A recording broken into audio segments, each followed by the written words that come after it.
Hi, good morning, my friends. It's good to be here again to read the Spirit's book with you. And we are at part 1 from the book now. It's not part 1 from introduction anymore. So part 1 from the book, they talk about the first causes. And there is chapter 1, chapter 2, chapter 3, and chapter 4. In chapter 1, they talk about God. In chapter 2, they talk about the general elements of the universe. And in chapter 3, they talk about the creation. In chapter 4, it's about the vital principle. So we go towards chapter 1. God. Well, there are topics about God. And the first topic is God and the infinite. Second topic is proofs of the existence of God. The part 3. The third topic is the attributes of the divinity. And the fourth topic is pantheism. Well, there are questions and answers, right, for this way of talking about God. So the first part is God and the infinite. Number 1, what is God? The person asks, and the Spirit answers. God is the supreme intelligence, the first cause of all things. Number 2, what is meant by the infinite? The Spirit answers, that which has neither beginning nor end, the unknown. All which is unknown is infinite. Number 3, could we say that God is the infinite?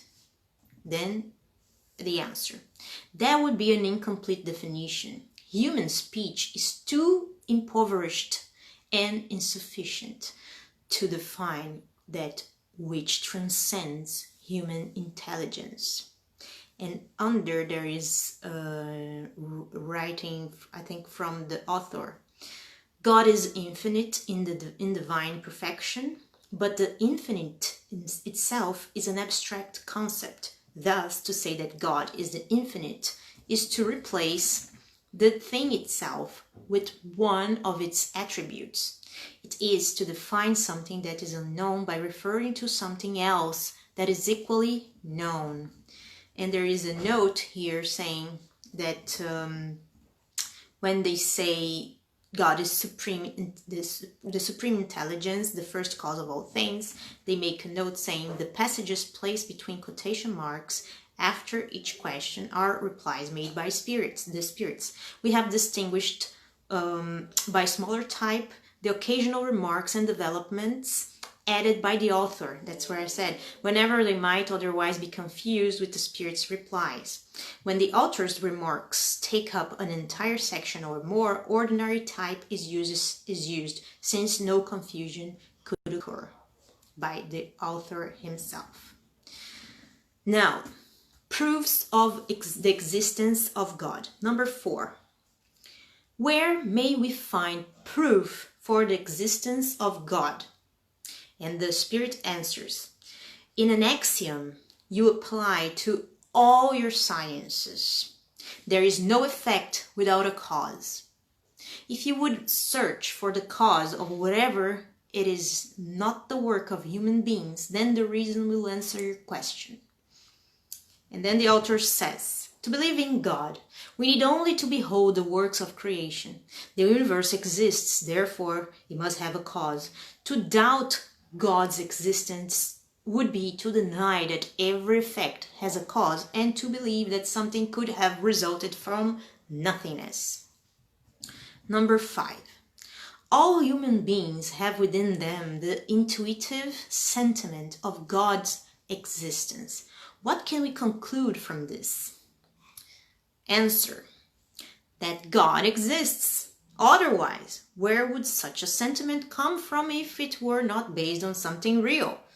This is an application of the principle that there is no effect without a cause. Number 6.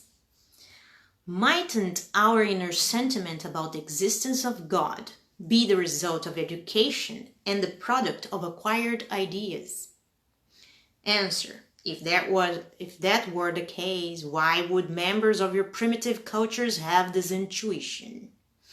And then note, if the sentiment of the existence of a supreme being were only the product of education, it would not be universal. Like all scientific ideas, it would only exist in the minds of those who received such education. Number 7. Could we find the first cause of the formation of things in the innermost properties of matter? Answer. Even if you could, what in turn would be the cause of those properties?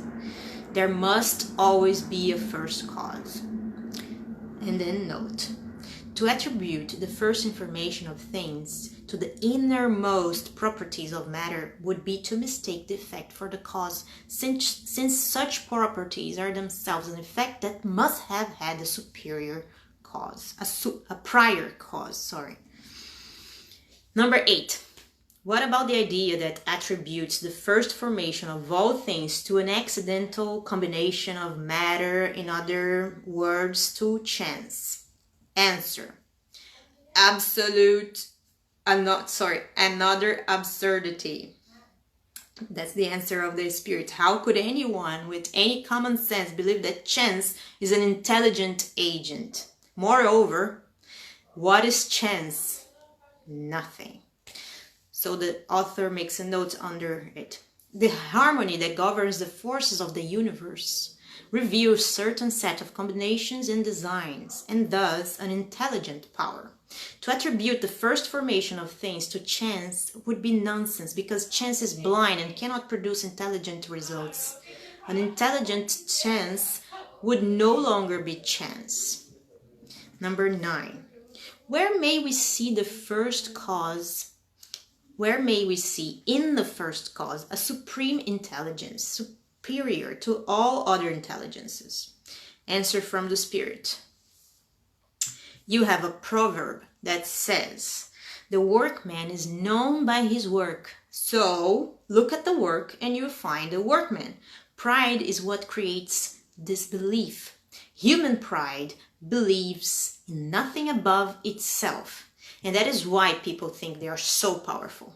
Poor beings, a mere breath from God could blow them over. Now that's the Spirit's answer, and the author makes a note. We judge the power of an intelligence by its works. Since no human being could create what nature produces, it is obvious that the first cause must be an intelligence superior to humankind. Whatever may be the marvels accomplished by human intelligence, such intelligence itself must have a cause. The greater the results, the greater the first cause must have been. No matter what name you give it, that intelligence is the first cause of all things. Now, the attributes of the divinity. Number 10. Can human beings fathom God's innermost nature? Answer. No, they lack the aptitude to comprehend it. 11. Will they ever be able to fathom the mystery of the divinity? Spirit's answer. When their spirits are no longer eclipsed by matter, and when they have finally purified themselves enough to be able to approach God, then they will see and comprehend God. And then the author writes, the inferior nature of their faculties makes it impossible for human beings to fathom God's innermost nature. While humanity is in its infancy, people often confuse God with God's creatures, imputing to God their own imperfections. However, they ponder the nature of things more deeply as their moral sense develops, and thus they acquire a truer, though always incomplete, idea of God that conforms more to reason. Number 12. Even though we cannot fathom God's innermost nature, can we get an idea of some of the divine perfections? Answer. Yes, some of them. Human beings comprehend them better only as they progressively overcome matter, but they can at least get glimpses of them through and though. 13. When we state that God is eternal, infinite, immutable, immaterial, one, all-powerful, and supremely just and good, don't we have a complete idea of God's attributes? Answer: from your own point of view, yes, because you believe that in so stating them, you therefore have named all of them. Nevertheless, you should understand that there are things that transcend the intelligence of the most intelligent person, things your language cannot define, because it is limited to your ideas and sensations. Your reason tells you that God must be perfect in those attributes. To the how, we don't know the degree. For if God lacked any of them, or was not perfect in them to the nth degree, God would not be superior to everything else, and thus would not be God. In order to be superior to everything else, God must not be subject to any change and must not be imperfect in any way imaginable. And then the author answers he makes a note.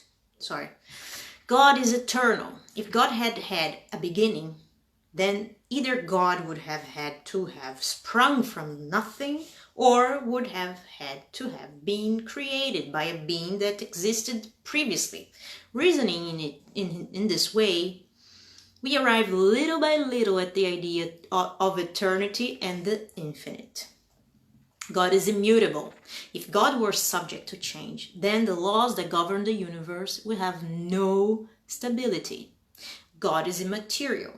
This means that God's nature differs from everything we call matter. Otherwise, God would not be immutable, but would be subject to the transformations of matter. God is one. If there were several gods, then there would be no unit of design or power in the organization of the universe. God is all-powerful because God is one. If God were not powerful above all else, it would mean that there was something more powerful, or at least as powerful.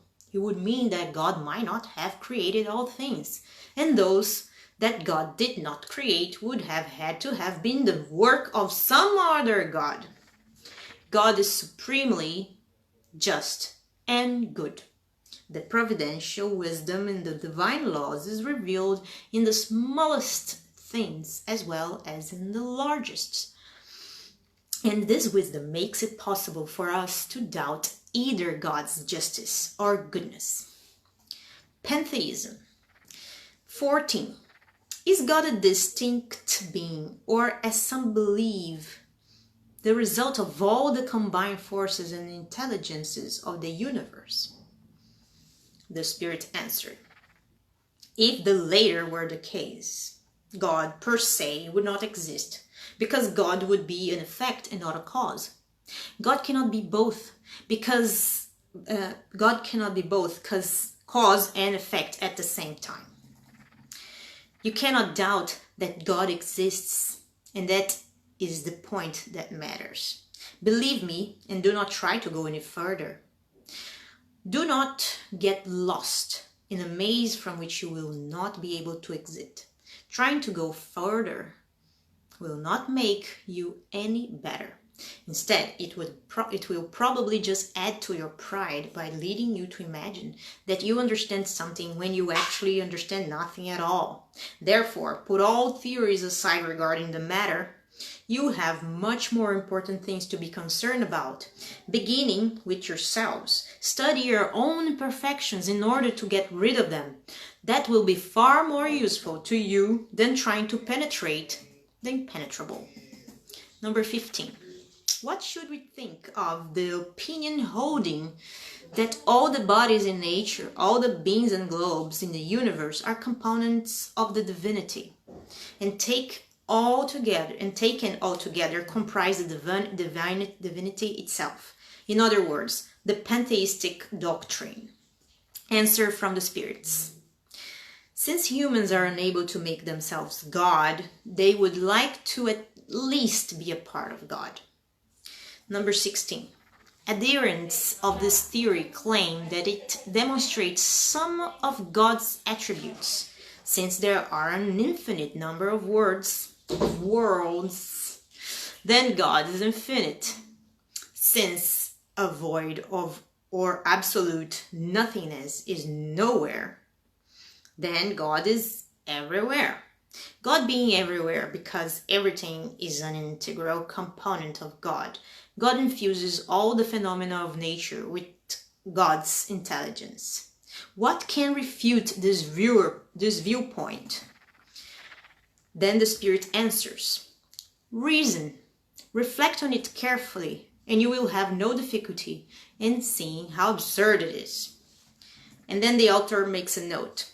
The pantheistic doctrine views God as a material being who, even though possessed of supreme intelligence, is nevertheless only a larger version of us.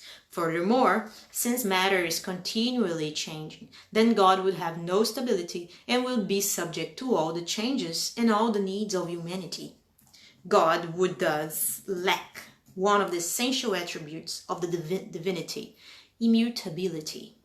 The properties of matter cannot be linked to the idea of God without impairing how we think about God, and all the subtleties of sophistry will never be able to solve the issue of God's innermost nature. We do not know all that God is, but we do know that God cannot fail to be. Pantheism contradicts the most essential divine properties that by confusing the creator with the creature. It is like regarding an ingenious machine as being an integral component of the machinist who invented it.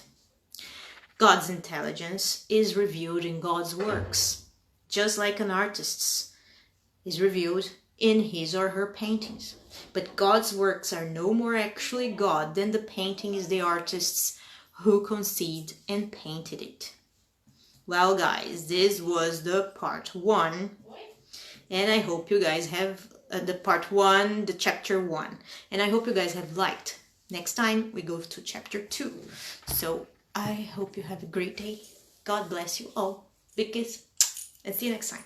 Bye bye.